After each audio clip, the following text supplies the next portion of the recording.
Hello students. Now the force acting on current carrying conductor placed in uniform magnetic field, इसके विषय में हमको discuss करना है।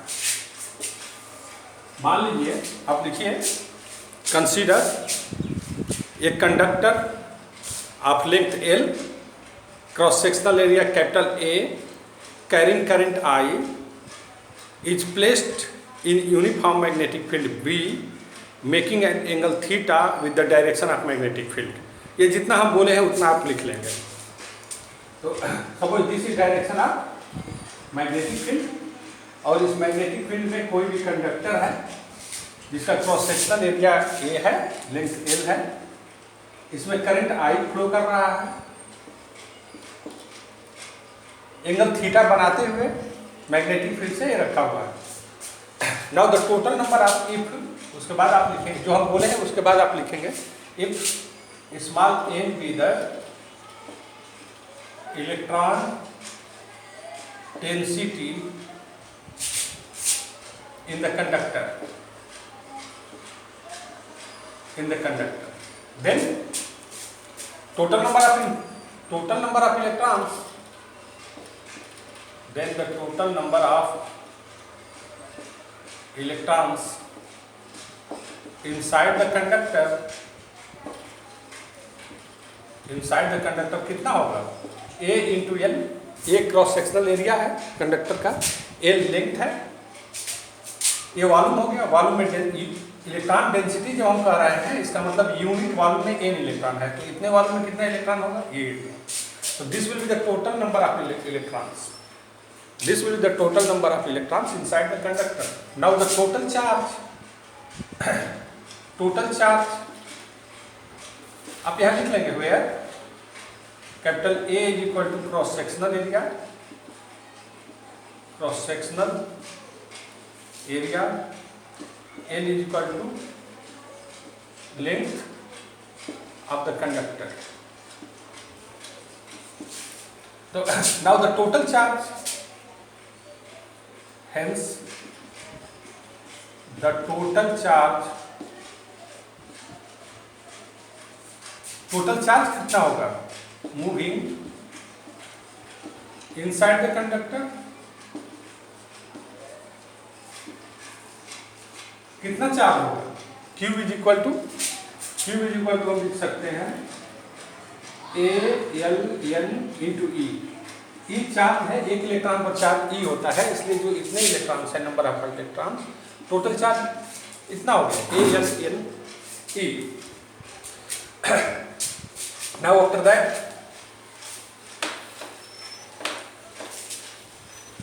The force acting,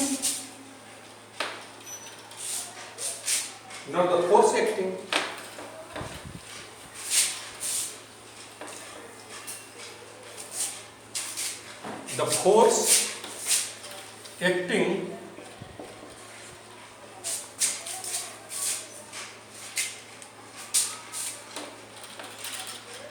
force acting on the charge Q charge पर force कितना होगा? इसको आप लिख लीजिए, the force acting on the charge Q कितना फोर्स होगा? F इज इक्वल टू, आपको पता है QBV साइन थीटा।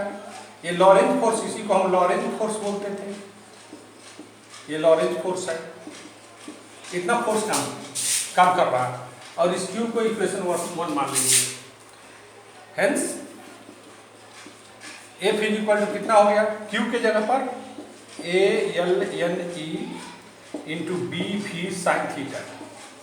तो F is equal to ANEV, इतना आप लिख लीजिए ANEV। उसके बाद क्या लिखेंगे? उसके बाद लिखिएगा BL साइन थीटा। इस पूरे वैल्यू को हम करंट बोलते हैं। We have relation between current and drift velocity. Electric current और ड्रिफ्ट वेलोसिटी में रिलेशन हमको मालूम है। Therefore you can write here, ये इसको आप इक्वेशन सेकंड मान लीजिए, but we have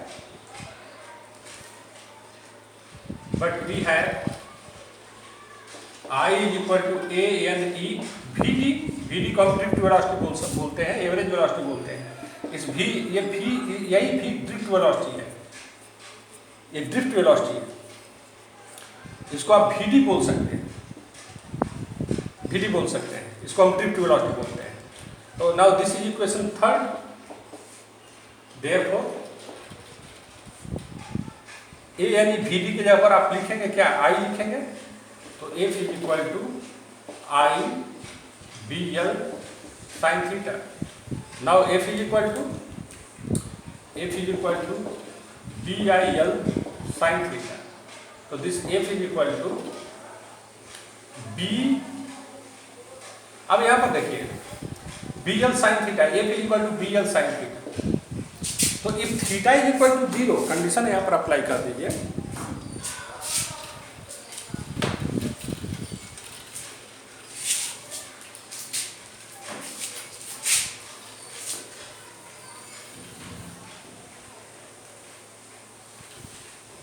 कंडीशन यहां पर अप्लाई कर दीजिए। तो if theta is equal to 0, यानी कंडक्टर यदि मैग्नेटिक फील्ड के डायरेक्शन में रखा हुआ है, then force is equal to 0। तो यदि कोई भी करंट कैरिंग कंडक्टर फोर्स के डायरेक्शन में, मैग्नेटिक फील्ड के डायरेक्शन में रखा हुआ है, तो टोटल फोर्स उस केस में 0 होगा। तो this is the net force. अब इसको वेक्टर फॉर्म में लिखना होगा। अच्छा, इसका डायरेक्शन हम कैसे लिखेंगे, डायरेक्शन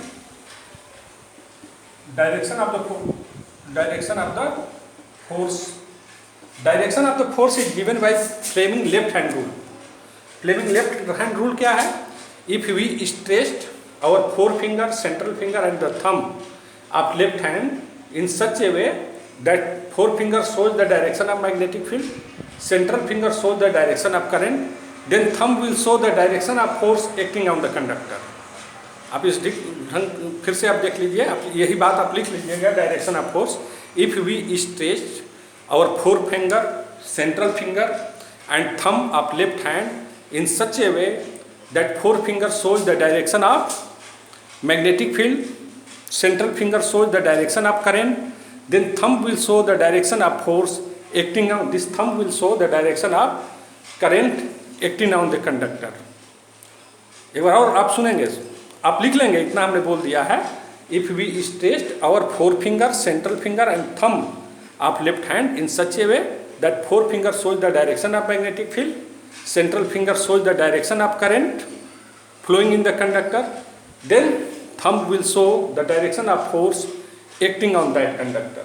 तो ये फोर्स का डायरेक्शन होगा ना। इसको वेक्टर फॉर्म में हम कैसे लिखेंगे, इस F को वेक्टर फॉर्म में भी लिखना होगा। तो F इज इक्वल टू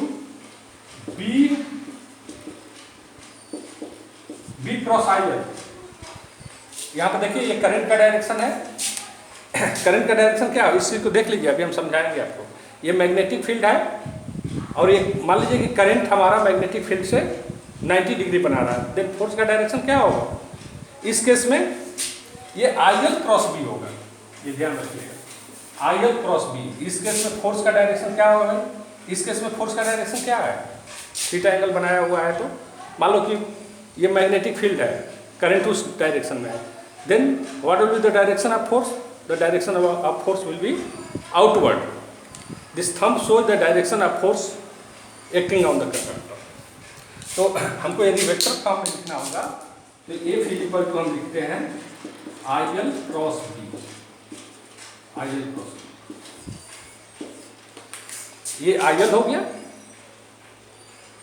ये मैग्नेटिक फील्ड हो गया, B मैग्नेटिक फील्ड हो गया, ये IL हो गया, ये मतलब करंट IL हो गया, then thumb will be what, outward.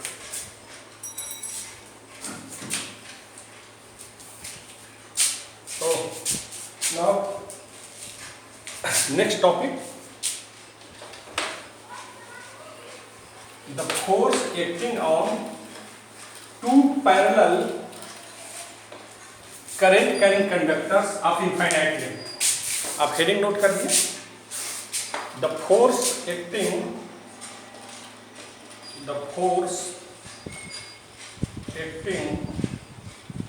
between two thin parallel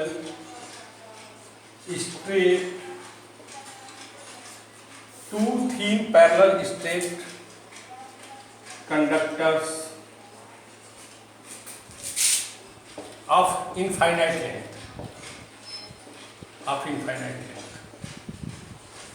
इसके बीच में कितना फोर्स काम करेगा बच्चों? The force acting between two thin parallel straight current carrying conductors,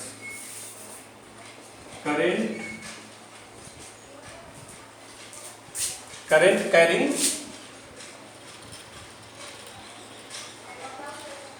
conductors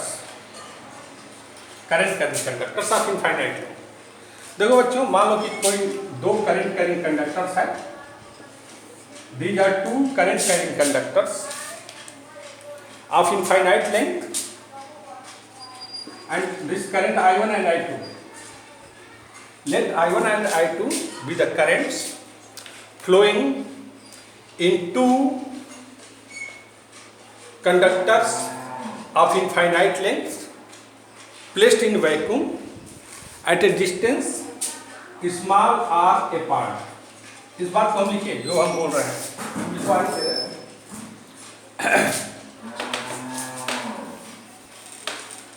consider two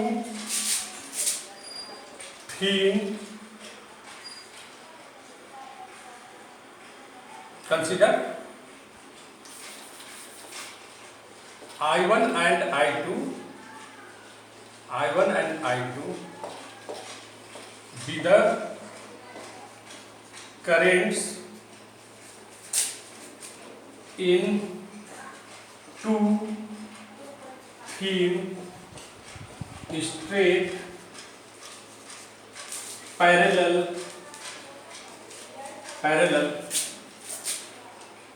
conductors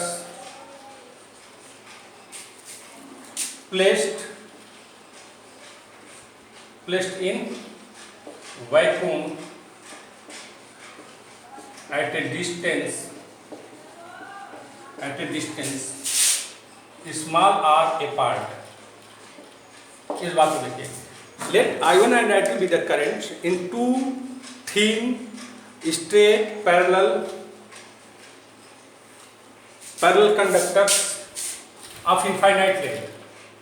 Parallel conductors of infinite length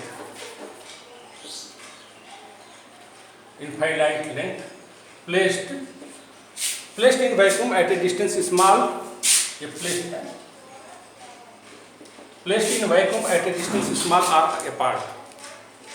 ये आपको दिखाया गया है, फिगर में भी दिखाया गया। हम इसको 1 कह रहे हैं इस कंडक्टर को, और इसका नाम 2 दे दे रहे हैं। Now the magnetic field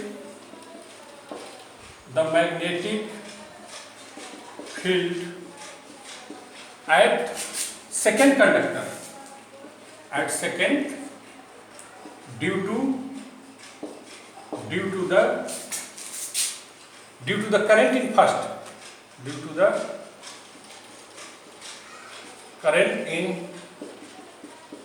conductor, पहले कंडक्टर में कितना करंट है भाई? I1। इसके वजह से यहाँ पर मैग्नेटिक फील्ड निकालना है, तो B1 इज इक्वल टू, हम इसको B1 लिख रहे हैं क्योंकि magnetic field due to first B1 is equal to, आपको पता है कोई भी लॉन्ग वायर है, स्ट्रेट वायर है, उसकी वजह से मैग्नेटिक फील्ड μ0/2 पाई I1/r, ये हम ऑलरेडी डिराइव कर चुके हैं। What will be direction of magnetic field? The direction of magnetic field will be μ0/2 pi I1/r। इसको हम लिख सकते हैं। इसका डायरेक्शन होगा क्या? इसका डायरेक्शन होगा इनवर्ड। इसको इस ढंग से हम पकड़ेंगे, इसको हम इस ढंग से पकड़ रहे हैं कि thumb will show the direction of current, then the finger will show the direction of magnetic field. Finger magnetic field का डायरेक्शन होगा and that will be inward. Magnetic field का डायरेक्शन इनवर्ड होगा, this will be the direction of magnetic field. Cross show करता है कि direction magnetic field का inward है। ये आपको लाइट आ रही होगी, तो B1 इज इक्वल टू आप लिख सकते हैं म्यू नॉट अपॉन 2 पाई I1/R। ये मैग्नेटिक फील्ड का डायरेक्शन हो गया। Now the force acting on length small l of the conductor second conductor के L लेंथ के वजह से मैग्नेटिक फोर्स कितना होगा? Force is equal to force acting on second due to current in one, F21 हम इसको लिखेंगे। तो this is equal to F is equal to अभी पढ़े हैं BI/L sin थीटा, अभी आप ये पढ़े हुए हैं। तो यहाँ पर 2 पर करंट का डायरेक्शन क्या है? I2 लिखेंगे। यहाँ पर 2 पर मैग्नेटिक फील्ड का डायरेक्शन क्या है? B1, हम B1 लिख लीजिए। और इसके L लेंथ पर हमको फोर्स निकालना था। थीटा कितना होगा? F21 B1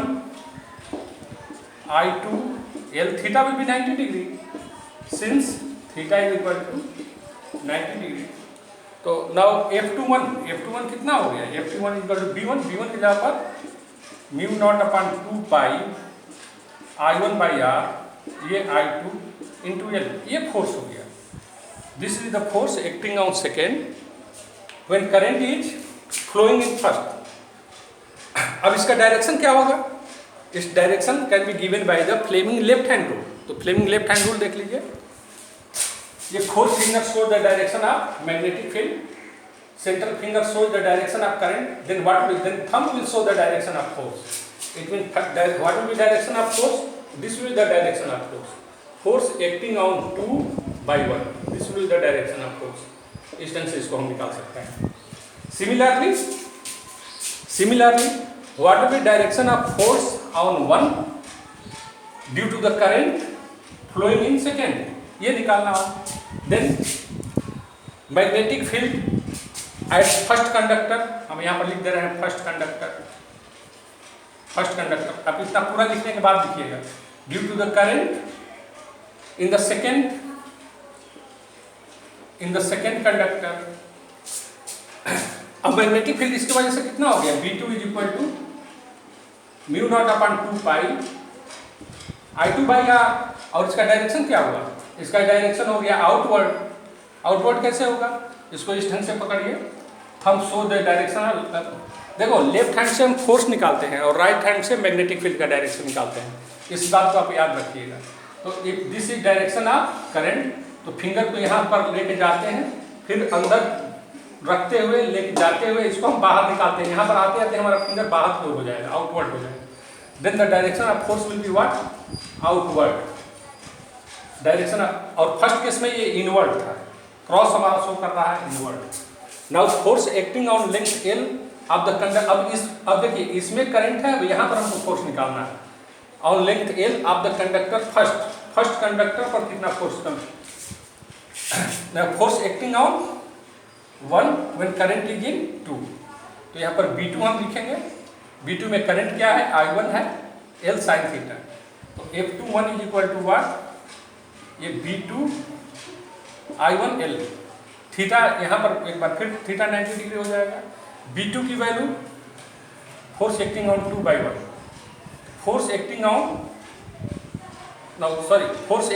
1/2, इसकी वैल्यू क्या हो जाएगी?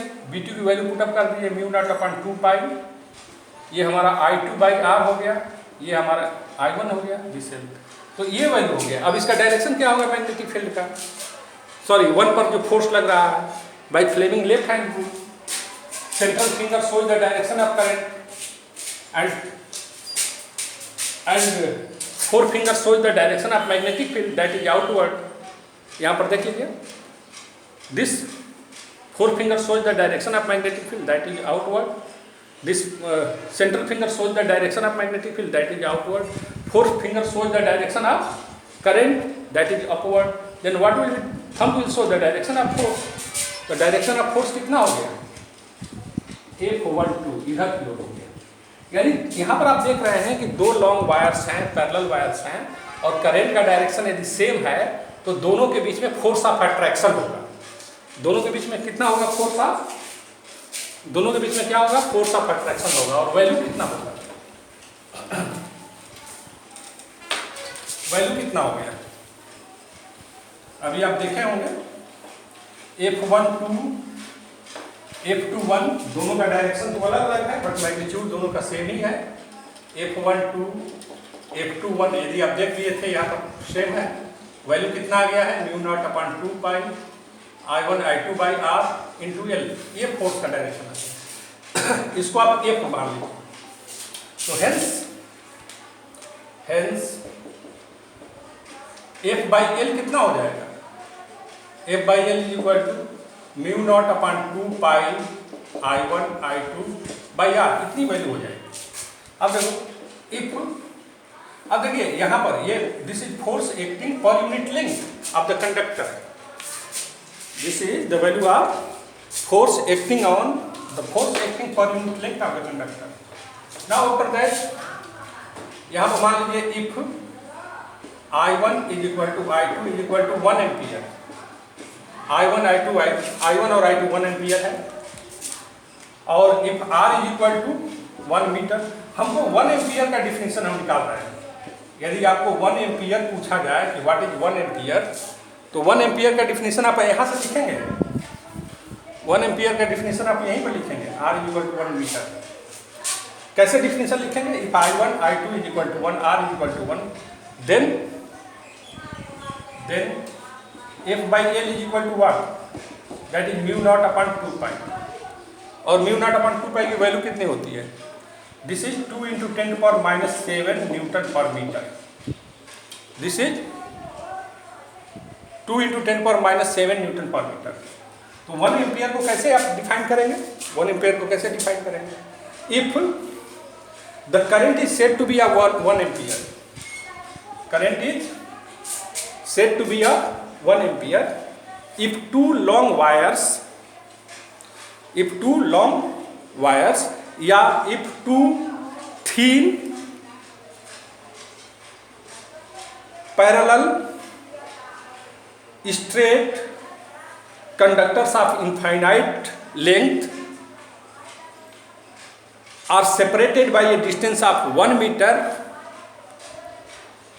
placed in vacuum experiences force per unit length is equal to 2 into 10⁻⁷ Newton per meter, then the current is said to be 1 ampere। आप इसको लिख लीजिए, ये 1 एम्पियर का डिफिनेशन बहुत इंपॉर्टेंट डिफिनेशन है, आप लिख लीजिए, if the two thin straight parallel conductors placed in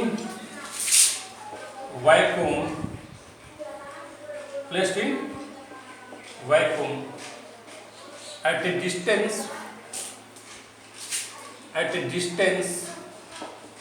at a distance of 1 meter apart, placed in vacuum at a distance of 1 meter apart, experiences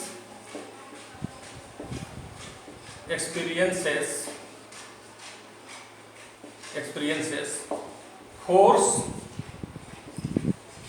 per unit length, of 2 into 10⁻⁷ Newton per meter, then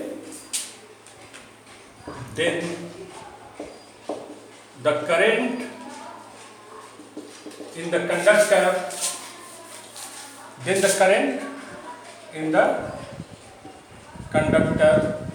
is said to be of 1 ampere,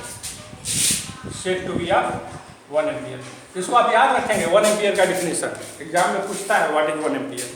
1 ampere का definition यदि आपको लिखना होगा तो आप यही लिखेंगे, if the two thin straight parallel conductors placed in vacuum at a distance of 1 meter apart experiences force per unit length of 2 into 10 power minus 7 Newton per meter, then the current in the conductor is said to be of 1 ampere.